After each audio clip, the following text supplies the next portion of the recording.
Touching Heart Changing Life itu memang satu satu kalimat yang saya bawa dari sejak dulu di Singapura 2004 sampai hari ini. Tapi mungkin saya ingin meluruskan sedikit perspektif, karena Touching Heart Changing Life itu bukan berarti kita harus merubah hidup orang. Menurut saya nggak ada satu orang pun yang bisa mengubah kehidupan orang lain kecuali dirinya sendiri dan atas izin Tuhan. Hanya Tuhanlah yang bisa mengubah seseorang. Jadi kalau ada orang hidupnya berubah itu benar-benar bukan karena saya gitu, nggak ada. Jadi mungkin itu yang harus diluruskan, karena kalau ekspektasi kita, wah kita ingin mengubah hidup banyak orang, nanti kita akan kecewa karena ekspektasinya salah gitu.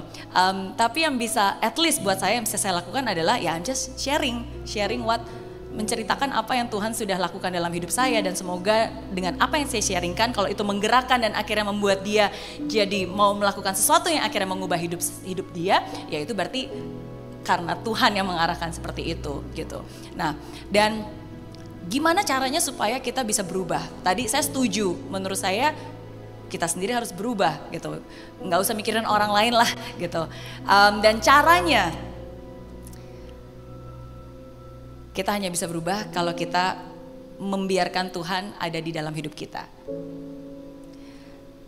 And ini mungkin kedengar klise, tapi it's true. Mungkin saya ceritakan 2 chapter dalam hidup saya. Kita seringkali mendengar cari dulu kerajaan Tuhan maka semua akan ditambahkan. Oke. Ketika waktu itu pas lagi saya kuliah, saya masih ingat banget, jauh dari orang tua mendekatkan saya kepada Tuhan. Dan pada saat itu ketika saya ngerasa bahwa saya orang Kristen, saya orang Katolik, tapi saya nggak benar-benar mengenal tentang agama saya. Saya nggak pernah mengenal Tuhan itu seperti apa, nggak pernah selalu baca Bible, nggak ngerti. Pokoknya taunya ya Tuhan yang kita sembah, yang kita berdoa setiap hari Minggu, itu aja gitu. Tapi saya punya kerinduan untuk mengenal dan mengetahui tentang Dia. Dan akhirnya pada saat itu, saya masih ingat banget ketika pertama kali saya lagi di kampus, terus waktu itu tiba-tiba ada brosur tentang pendalaman iman. Saya ngerasa bahwa wah ini jawaban nih, saya lagi cari Tuhan tiba-tiba disodorkan ke saya brosur. Saya pikir ya udah deh kalau gitu saya datang aja, mungkin ini jawaban ya atas pertanyaan-pertanyaan saya. Ya udah bilang acaranya jam segini di tempat ini di kampus waktu itu. Ya udah saya datang di tempatnya. Tapi ternyata tanpa saya ketahui, begitu saya datang itu nggak seramai ini, nggak ada banyak orang dan cuma ada 2 orang. Dan 2 orang itu adalah, yang pertama adalah pengajarnya, yang kedua ada seorang cowok yang akhirnya menjadi pacar saya dan sekarang menjadi suami saya. Jadi ini mencari Tuhan dapat bonus. Benar. Tuhan mengirimkan malaikatnya, kan semua akan ditambahkan gitu ya, beneran. Oke, benar. Tapi saya pengen cerita supaya Anda tahu ini bukan hanya ucapan belaka yang manis yang enak didengar, tapi it's really true. Tuhan akan menyediakan, kalau kita cari Dia yang akan menyediakan apa yang kita sungguh-sungguh butuhkan tanpa kita bayangkan gitu. Dan bayangin, nggak mungkin ini acara di kampus itu isinya ribuan mahasiswa. Setidaknya ratusan datang lah, puluhan lah. Tapi kenapa mungkin gak ada yang datang, cuma pengajarnya sama satu cowok ini doang gitu. Dan tapi di situ akhirnya saya dipertemukan dengan dia. Dan akhirnya kita jadi Bible study bareng, kita jadi ngajar bareng, dan akhirnya kita sama-sama dikuatkan, saling menguatkan, dan akhirnya itu salah satu dari begitu banyak hal gitu ya. Akhirnya Tuhan mulai berjalan di tengah-tengah langkah dan hidup saya.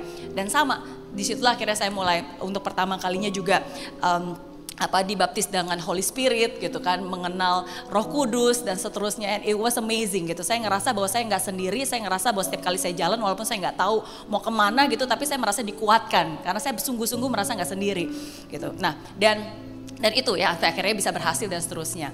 Nah, another thing that's amazing yang saya mau cerita mungkin recently pas lagi pandemi tahun 2020.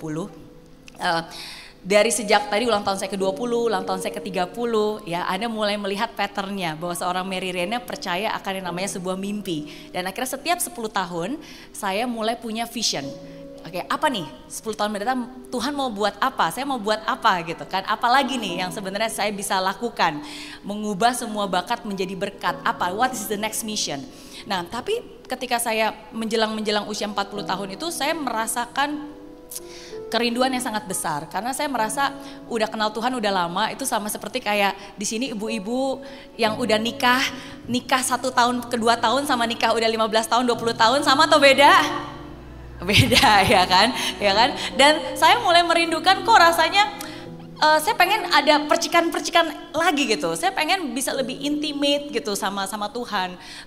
Dan saya ngerasa kayaknya saya pengen benar-benar dapat arahan dan bisikannya dia sama seperti dulu. Karena saya takut banget ketika saya melangkah ke usia 40 tahun ini nanti saya benar gak sih jalannya gitu. Saya benar-benar gak pengen sendiri gitu. Saya pengen benar-benar ada Tuhan. Dan saya tahu mungkin hubungannya udah gak se-intimate zaman dulu lagi gitu. Sama aja kayak udah suami istri ya. Cintanya itu udah berubah jadi komitmen. Betul atau betul? Iya kan? Nah tapi kan sebenarnya rasa cinta itu tetap perlu ada gitu. Nah jadi saya ingat di 1 tahun sebelum tahun 2020, saya tahu kalau gitu saya harus buat rencana nih. Saya pengen pacaran lagi sama Tuhan dan saya harus menghilangkan waktu saya dari dunia sekular ini dan saya mau honeymoon lagi dalam tanda kutip. Jadi di tahun 2019 saya langsung book, karena saya tahu teman saya ada Hillsong Conference tahun 2020. 1 tahun sebelumnya saya udah book jadwal saya sudah beli Hillsong Conference karena saya pikir saya sediakan waktu 1 minggu Tuhan saya akan ada di sana. Yuk kita honeymoon lagi gitu supaya saya bisa lebih intimate, supaya saya bisa lebih dekat, supaya saya bisa dapat bisikannya lagi gitu. Udah siapin semuanya, udah ulang tahun ke-40 dan seterusnya.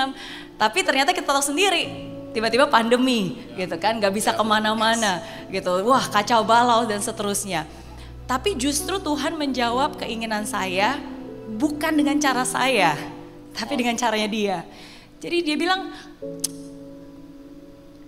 ngapain jauh-jauh ke Australia, ngapain susah-susah, kalau kamu mau deket sama saya, gampang duduk aja di sini ngobrol gitu.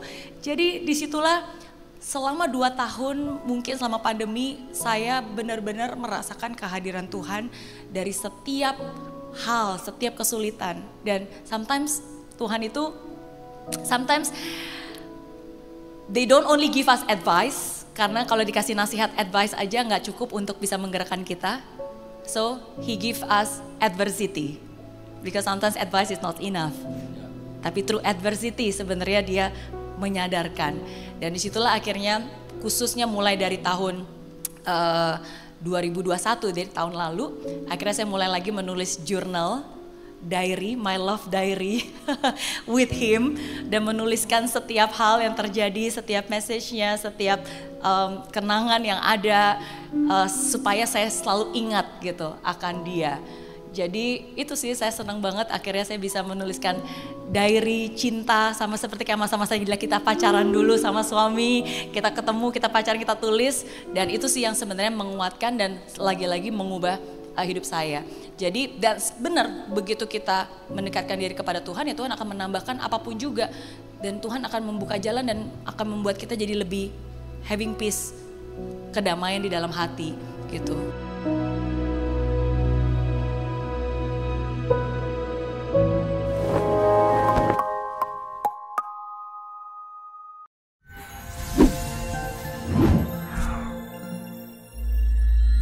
Di aplikasi Mary Riana tersedia lengkap video-video YouTube terbaru saya, artikel yang up to date, quotes inspirasi, koleksi merchandise, workshop dan seminar yang bisa kamu dapatkan free dan download sekarang juga gratis.